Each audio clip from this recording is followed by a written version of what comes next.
Então, primeiro, obrigado. E queria começar falando sobre, assim, você, cara, é um empreendedor serial, né? Só que, assim, o curioso é que você é um empreendedor serial que participou de projetos que são super conhecidos, porque tem empreendedor serial que fez um monte de negócio, mas que não chegou ao público, né? Ou que as pessoas não conhecem as marcas, mas você fez ciências da computação na USP, e logo que você estava na faculdade, pelo teu histórico que eu vejo, você criou o Via6 quando estava estudando na USP, né? E que foi uma das primeiras redes sociais que na época, isso no começo dos anos 2000, se não me engano, você era Orkut, MySpace e Via6 como as 3 top redes em número de usuários, né?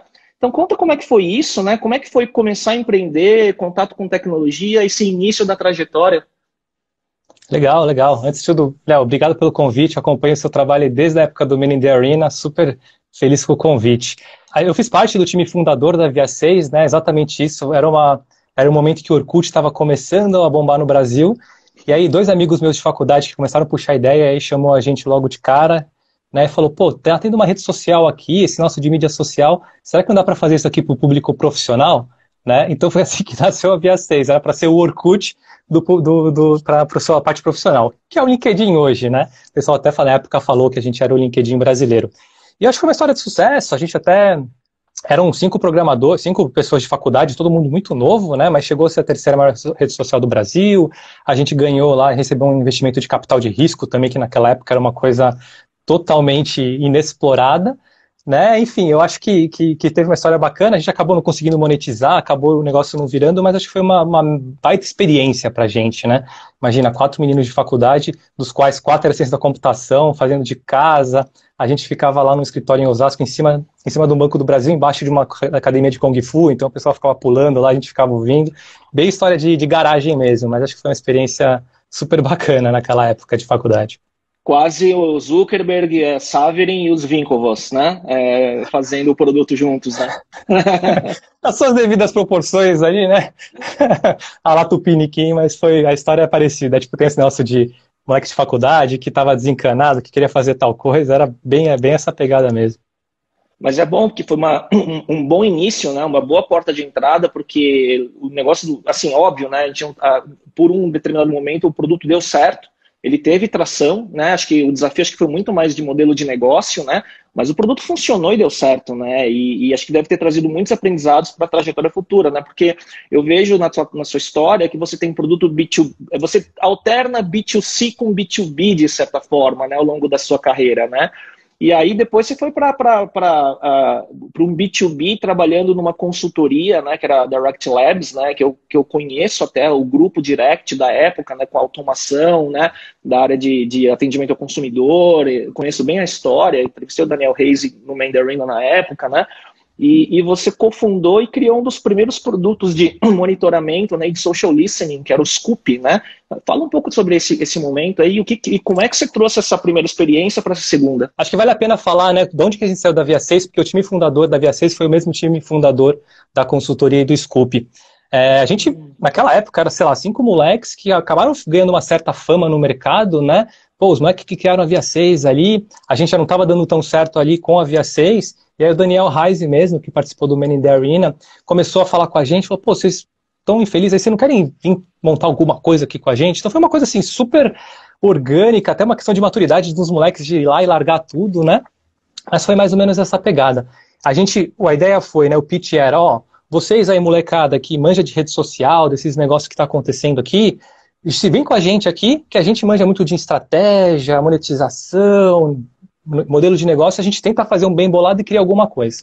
A gente fez alguns produtinhos que nem saíram do papel, mas o primeiro produto mais relevante foi essa consultoria Direct Labs que você comentou.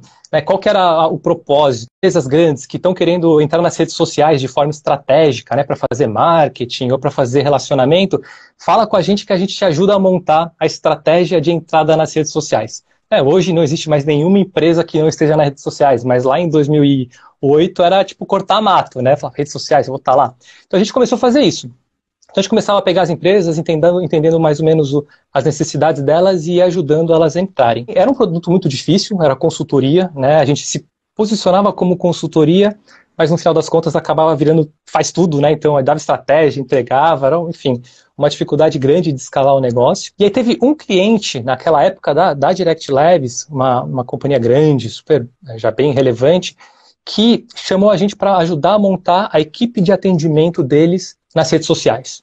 Então, se um cliente reclamasse no Twitter, reclamasse no Reclame Aqui, né, como que fazer essa gestão? E a gente montou lá toda a parte de SLA, toda a parte de processos lá, e na época eram acho que 7 pessoas logadas na mesma conta do Twitter, respondendo gente que já tinha sido respondido, deixando gente sem atendimento, sem relatórios nem nada. E aí foi onde nasceu a primeira ideia do B2B para valer, que foi o Scoop. A gente falou, pô, tá meio estranho aqui, né? Todo mundo conectado nessas contas, não tem... Será que se criar uma ferramentinha aqui que ajuda a gerenciar isso, será que não é uma boa? E foi assim que nasceu o Scoop, né? Então a gente fez esse produtinho dentro da Direct Labs para gerenciar isso, e aí rapidamente a gente viu que esse produto era muito mais escalável, muito mais interessante do que a própria consultoria. Então a gente matou a consultoria e começou a dar foco no Scoop, né? Então isso já era aproximadamente 2009 e 2010, mais ou menos. Essa foi a trajetória de VIA6 para Direct Labs e então Scoop.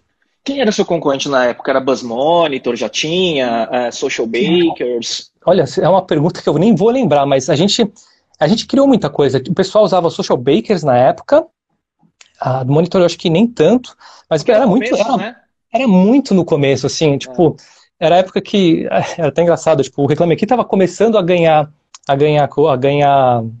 relevância. Né, foi a época que tipo, começou a ter os primeiros casos de gente que reclamava no Twitter, e aí ficava aquelas coisas de aqueles memes, né, que hoje é memes, na época era, né, vai reclamar muito no Twitter, esse tipo de coisa. Foi meio que foi cortar mato, assim, o Twitter era pequeno ainda, estava muito restrito a heavy user, né, então o Facebook ainda estava começando a nascer no Brasil. Então era muito, muito cortar mato, era entrar no search do Twitter, ficar buscando a tua marca e ficava lá dando F5, era uma coisa de outro mundo, não fazia sentido nenhum para os mundos atuais, né? A gente estava trocando mensagem, né, antes da live, né, e a gente falava, quando a gente comentava sobre os temas, as pautas, puta, a gente já não é mais jovenzinho no mercado, né? Muito da semântica hoje, de meme, né, nem existiam, youtuber, né, essas palavras não tinham há 10 anos atrás, né? Então era Startup. quando estava sendo Lean, exatamente. Venture Capital.